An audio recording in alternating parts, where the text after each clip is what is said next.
I'm Scott Al Miller. It is Monday, the 21st of November, 2022, and this is my vlog of daily life in Leon, Nicaragua. Welcome to the show. Today we are going to be talking a little bit about YouTube and why things work the way that they do, because I think it's worth having some background explanation. And as this is a space that I work in, not just YouTube as a vlogger, which is kind of obvious because that's probably where you're watching me, but also because I work in the social media management space and in a lot of the technology side and the business side, I have a bit of insight here as to why people expect things to work one way and why it doesn't always work that way. So we're going to talk a little bit about a little bit about the posting, because for a year I've been getting some people have had problems leaving some of the messages that they want to leave. So we're going to talk about that. But first, today's Monday. It's mostly a work day. Very busy all day, but this evening, as soon as work was done, Paul Dominica and I ran out to Amitsuki Coffee, which is our Korean restaurant here where we got sushi tonight. Dominica got ramen, and we've been really happy. This is one of our greatest finds of the last month or two, that I stumbled upon this Korean place with the K-pop store and their Japanese and Korean food and a lot of imported stuff, because I've talked about this a bit. Food variety in Leon is on the weak side, and this makes our lives a whole lot easier having something that is so different than we're able to get anywhere else. There's no other ramen in town. I say that, of course, the pre-packaged ramen, the stuff you get for 30 cents at Walmart, is available absolutely everywhere. And that's a really common thing. You can go to the super minis, they'll actually prepare it for you. And a lot of the street food vendors offer it as well. Plus you can get it at every grocery store and super mini to make at home. So yeah, that kind of ramen anywhere, but an actual ramen restaurant, nothing like that in town, and I've seen very little of it in Managua. It does exist, but very little, and I don't know of any in Granada, don't know of any in Chinandega, anything like that. So that we have one here that we found, big deal, and we've been going there a lot. We're kind of keeping them going. I worry as we move out of Leon that a whole bunch of restaurants are going to collapse, because the number of times that we go out for dinner and we are the only people in a restaurant is surprising. We get that at Tsuki Amy a bit, although we do see other people almost always. There's at least one other table. But at multiple Italian restaurants here in town, we're often the only ones there for the entire night. I can't tell you how excited I am that we're getting just a little bit over a week until we move from here. That we live on the main road drives me absolutely bananas. The amount of noise that happens here is just rough. And it's one of the things we just didn't anticipate, how much being by the church and how much being, we didn't even know this was a main road, but this is the main road in La Barrio, and it is just crazy loud, the amount of traffic that goes on, and honking and screaming and announcements. And if we move down just one street, the amount of noise cuts by more than half. It's just a fraction of the traffic. At night, they become absolutely silent. Right now, you can hear a horse going by. It's probably filtered out by the voice, but it's really clear. It's right there. So that was our day. So then we got to go sushi and brought that home for the kids. And it's nice that we can walk there as well. That's been really great, that it's so close to us that we never even consider taking the car. All right, so let's talk a little bit about YouTube, because this has come up a bit, and a lot of different people have different experiences with it. But if you're trying to comment, that's really what we're talking about, is YouTube comments. A number of people have tried to post things, and I think the nature of this show, that we're in a foreign country, that we're looking for things around the city, that people have resources and they want to provide them, and all that stuff tends to create a certain behavior in posting that you may not see if we had, say, a video game show or a camera show, other things that I do. We don't get posting like that, specifically because it's a travel show, and we're talking about resources for people relocating or people who are visiting, and you may want to look for a restaurant or something like that, and so it may be common to link that restaurant. It's also a problem here because we don't have standard American style information. Like, there aren't websites for restaurants in almost all cases. At best, there's going to be an Instagram page or a Facebook page or a WhatsApp number. This causes some problems because it can be difficult to share those things. So the experience that people have found, a number of people have found this is no one person, is that you can't post phone numbers and links and things like that into YouTube comments. And that may seem counterintuitive, because you're talking to me. Why can't you send me that information? Clearly you can go somewhere else and send it. And before we talk about that too much, I want to point out I pretty consistently make available my Instagram, which is at Zift Traveler, which is Zift, like I have a beard, Traveler. And I'll do my best to post that, and I try to have that available for people. So if you want to contact me, have a personal conversation with me, you're able to do so. So if you need to reach me, just mention that you know me from the YouTube channel, because I get an unbelievable amount of spam, as everyone does. So if you're just a random person saying, hi, I'd like to get to know you, it's instantly going to be deleted. But say, hey, saw you on YouTube, and I will have a conversation with you for sure.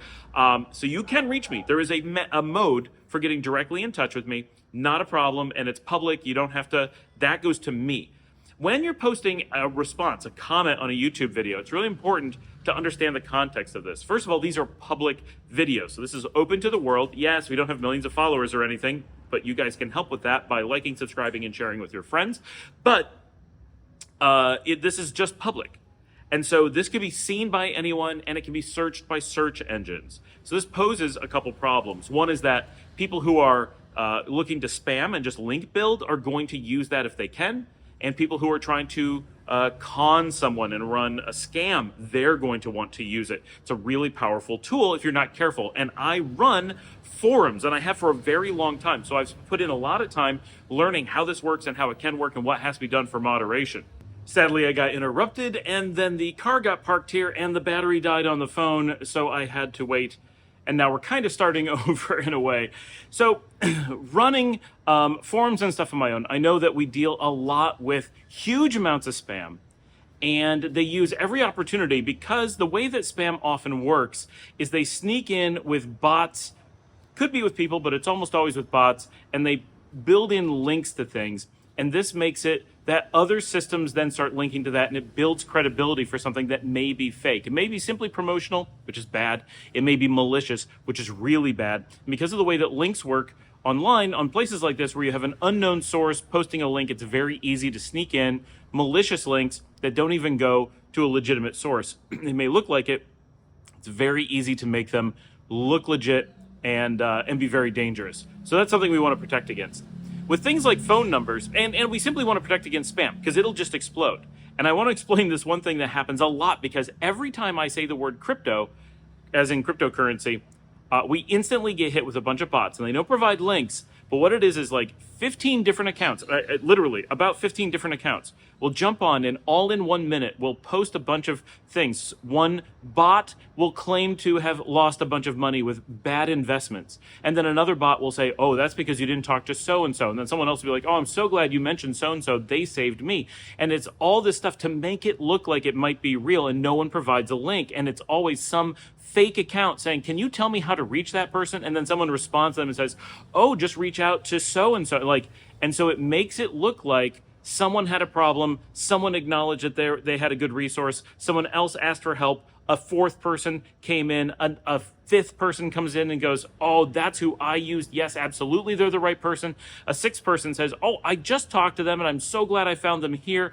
And it looks so credible, and it's all fake, and it's automated, and it all happens automatically. And if you follow from the account side, as the person making the pages, every time I say the word crypto, not say it, but type it so it shows up for the bots, this exact pattern happens every time in exactly the same way. And so it's really clear it's bots very quickly, but because they don't post links, it's very hard for YouTube to catch them. And even humans reading it casually, if you don't know that that's got to be a pattern, you're like, well, maybe this is legit. And if you watch the video, of course, you go, wait, this is in no way in response to the video. Clearly, this was someone waiting to pounce on something they hoped would be searched for and turn up this material. And they do this a million times, and people eventually find it, and it's how they run a con. And this one, full on every time, it's 100% con. There is no legitimacy to it whatsoever. Even the concepts they're proposing are fake. So it's from beginning to end. That's a really extreme case, and it doesn't apply here exactly, but it's an interesting one.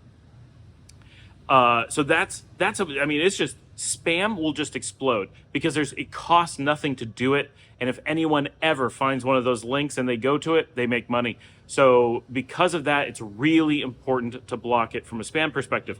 An individual post that we know is going to be good would be fine. But the problem is we don't have a way to block the ones we don't know without blocking the ones we do. It's just a limitation of technology, and this is the same in the regular human public space. That it's online is not actually a major factor here. It just feels that way.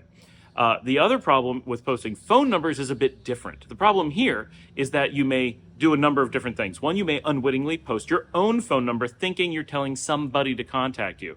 The problem there is that you don't know who's going to see that. That's public. It's not going to the person you think. It's going to everyone. But everyone who sees it sees who you think you sent it to. So it's very easy to call you and pretend to be that person, or to simply call you and try to sell you things.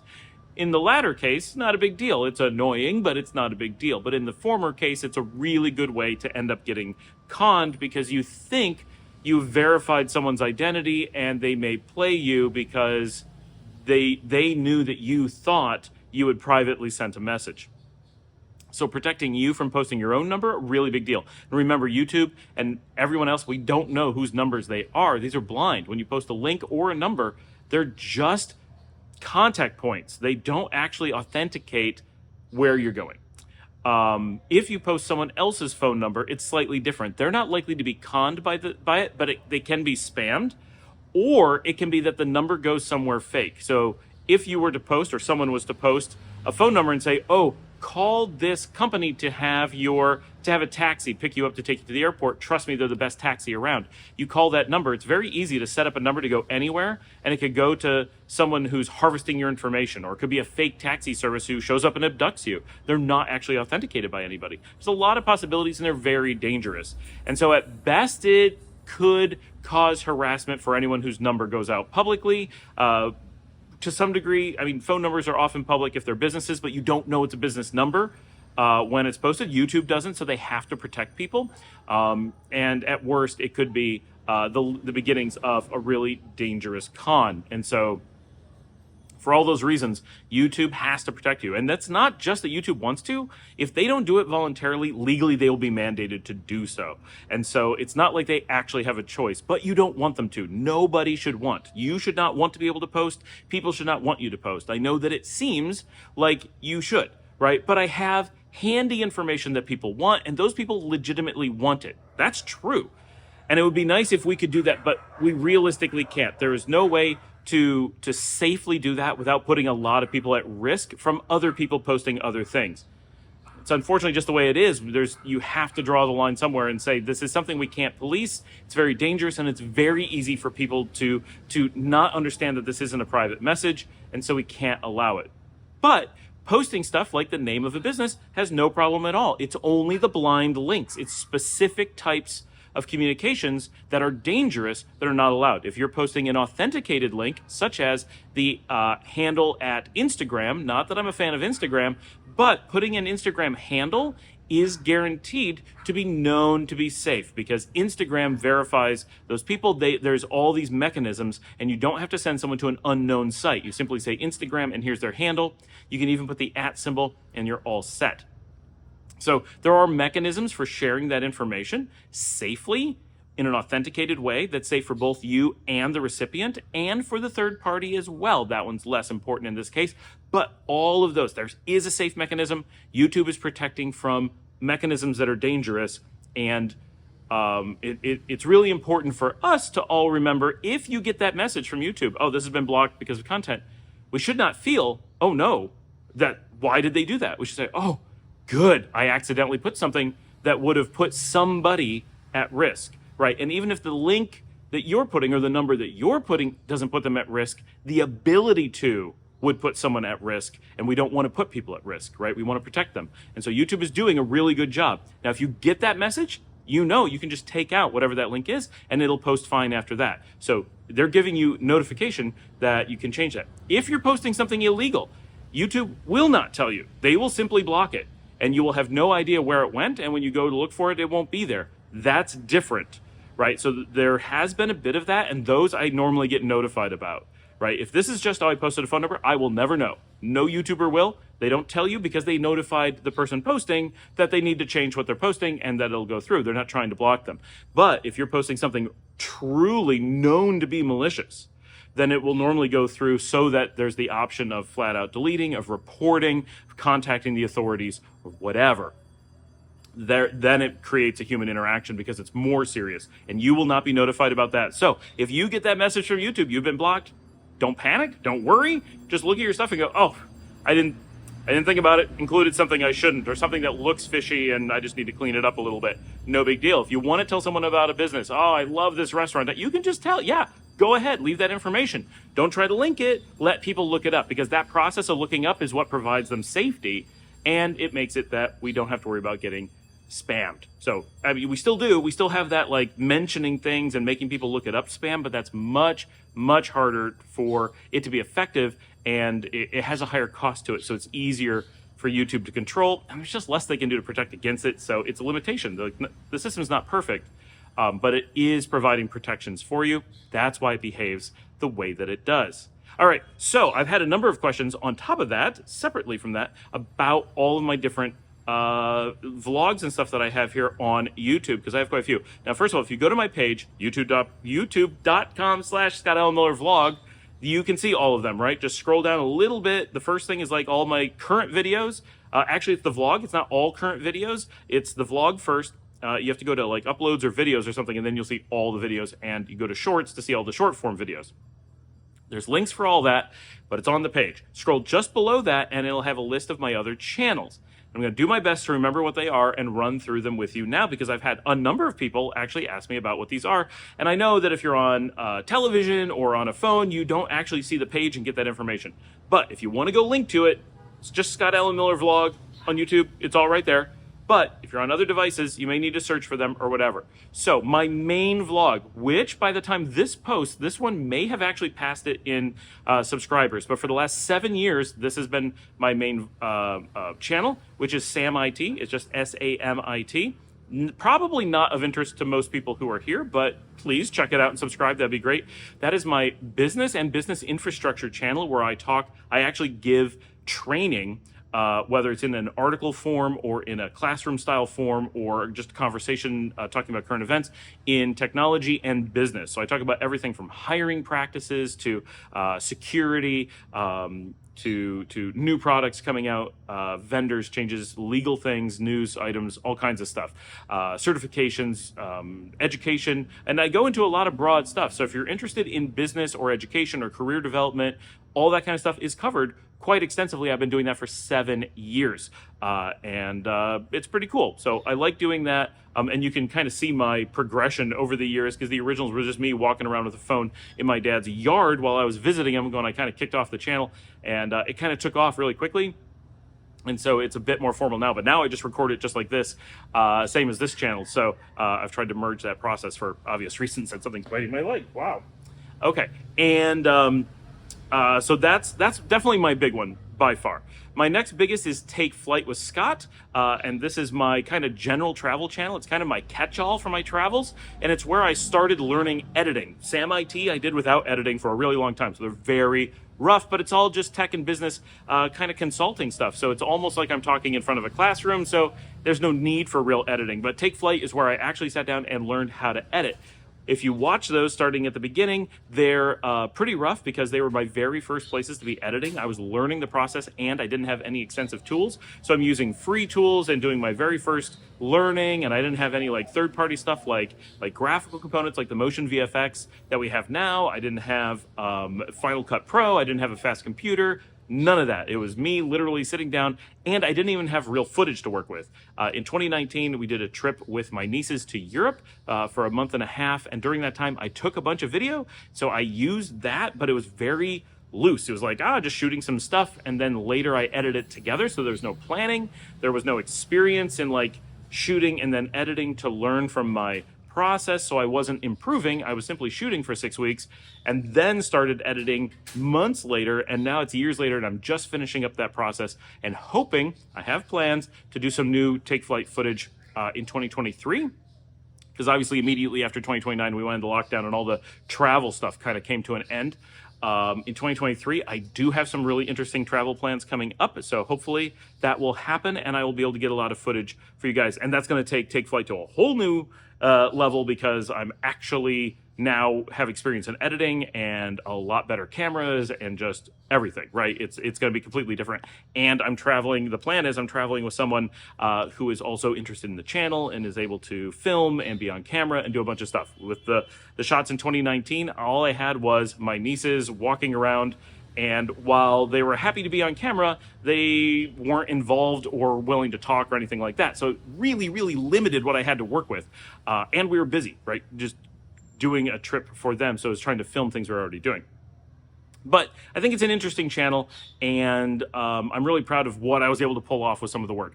The early episodes, the first 6 episodes, I think are pretty good, and then the footage gets so hard to work with. I'm almost done. They're not terrible, but they're rough. But the first 6 are actually pretty interesting. I'm getting bit quite a bit. I think I'm standing on an anthill, and they're crawling up my leg. Then there's Drive Warp. I really like this channel. It's very simple, but I have equipment like the GoPro. I like to mount the GoPro on cars and drive. I have driving around Texas, around New York, around Nicaragua. I plan, as I travel other places, I will continue to get more and more footage, but it's neat to see just parts of the world in time warp fashion from a car. But it's pretty high quality. It's all shot in 4K and everything. And really soon we're going to have the GoPro 11, so we're going to update that to HDR. And there is stuff still coming for that. There's a bit of a delay because I've been so busy, but more coming, including some really cool ones that may include driving all the way across the United States, which I have not yet posted, but we do have. So that one's pretty interesting. Camera Cafe is my kind of just personal camera show because obviously I do a lot of vlogging and I'm really interested in cameras and editing and that kind of stuff. And so I wanted a place where I could sit down and talk about that without barraging you guys with that. So that's the Camera Cafe. It's very laid back and I talk about cameras. If you're into cameras, it's fun. If you're not, it probably isn't. I also have Literary Gaming, which is new. It only has 1 episode. I'm just getting started with that. That is my show to talk about. So I like video games, but I like them from the perspective of interactive fiction as literature. And so that is a place for me to talk about video games in a literary context, which I think is a lot of fun, but it's not going to be a lot of episodes. It's going to be, every couple months I bring one out and have discussions about that. I do a lot of video gaming with my kids, and we tend to all approach games in that fashion. And both of my kids are interested in starting a game studio as they get older, so that's something that's very important to us. In the same vein, we also have Loaf Gaming. That is our channel, me and my children, where we don't show us, we show games, and we do commentary while we play. It's very hard to do, and we don't have a good setup for it, and our computer died that we used to record, so we have to wait till that gets repaired for new episodes to come out. But there are a few, and a few of them are really good. I really like the ones that are Nancy Drew and Uninvited are like pretty cool, and some of the other games get pretty rough simply because of the way they're filmed. The kids had already played them, and it's really just me playing the games and the kids talking about a game they've already played. So some of them are really good, I think, and it's funny, but it's really hard to get the audio because it's just because of the way the room's laid out. So I'm really looking forward to a new house and hoping we can get a lot of that resolved so we can have kind of a place where we can comfortably sit and record the show and make that a lot better. But we're starting and kind of getting into the groove. And it's also really hard to convince the kids that it's something that they want to do. I also have my Scott Alan Miller channel. This one's my Scott Alan Miller vlog. That one's just Scott Alan Miller. That one is just rough cuts of, like if I'm filming something and I want a place to upload it, it gives me a place to do that. So it's mostly just raw footage of things. Sometimes it's interesting. Mostly I don't expect people to subscribe necessarily. It's really just a place for me to share links for other situations. A lot of the stuff that's on there is also on here. Sometimes if I film like a parade and I put a few minutes on here, I'll put the whole parade on there just in case anyone ever wants to see it. But it's not, I don't tend to edit there or anything like that. I have a few other channels that are purely for work. I have one for veterinary software where we do instructional videos for a very specific piece of software. Nothing you would ever want to investigate itself. I do have a channel that we started a long time ago called Don't Forget to Pack the Kids. And that was our attempt at an early travel show because we were traveling full-time with my children when they were very young. And so we started doing stuff on there, but I couldn't edit because we were on the road and it was before I had learned how to edit. So it's all very like 1 to 3 minute short little things. And there's a little bit on there that's really good, I think, where we talk about just kind of where we are at different times. But the channel really never got its voice. I never figured out exactly what to do. And it was very difficult because the kids were young. I had very little equipment. I had nowhere to back things up. Like it was just really hard to do at the time. And I was full-time working and doing other things. So that one is rough. I don't know if we'll get back to that one or if it is just what it is at this point. I believe that is all the channels, or at least all the channels of interest. That is what I have right now. So a few of those are really good for everyone. The Take Flight, I really wish everyone would go check that out. Drive Warp as well. And maybe Camera Cafe. Those are the big three that I think most people are going to find interesting. Of course, if you have any interest in technology or business, then Sam IT, absolutely. That is my big channel. But the crossover between people who watch my vlog and people who are interested in business consulting kind of stuff is very limited. But if that's something you're interested, obviously you can do that. Oh, I should mention, I also have a video channel with only one video. We'll see how much we get done for that. For the Simple Beach Lodge, that is my hotel in Las Piñatas, and it's simply a place for us to post videos of activities and stuff going on at the hotel. Our plan was originally that we would do live streaming at some point. The beach is very, very dead these days, and so not a lot of call for making videos out there. But at some point, I hope to get back to that and be able to get more footage there as well. Thanks for joining me. Please remember to like and subscribe. Ask your questions below. If you'd like to support the channel, you can. You can buy me a coffee. That comes directly to me. Thanks so much for joining me. Remember to share on social media with your friends, and I will see. And go subscribe to not just this channel, all those other channels. Every subscription, if you ever were wondering, you don't have money or you don't want to be giving me money or whatever, like that's cool. How do you support the channel though? The likes and subscribes, of course, but you can only do that so much. Watch an extra video or 2 or 3. Every time you watch a video, it helps a lot. Whether it's one of the ones you've already seen or one you haven't seen, YouTube looks for people to be watching. So if you're like, oh, how can I just, I'm baking, I'm doing something, I'm walking past the TV from time to time, just let it run. It makes a big difference. That view time is used heavily by YouTube to determine how much people like the show. Thanks for joining me. I will see all of you tomorrow.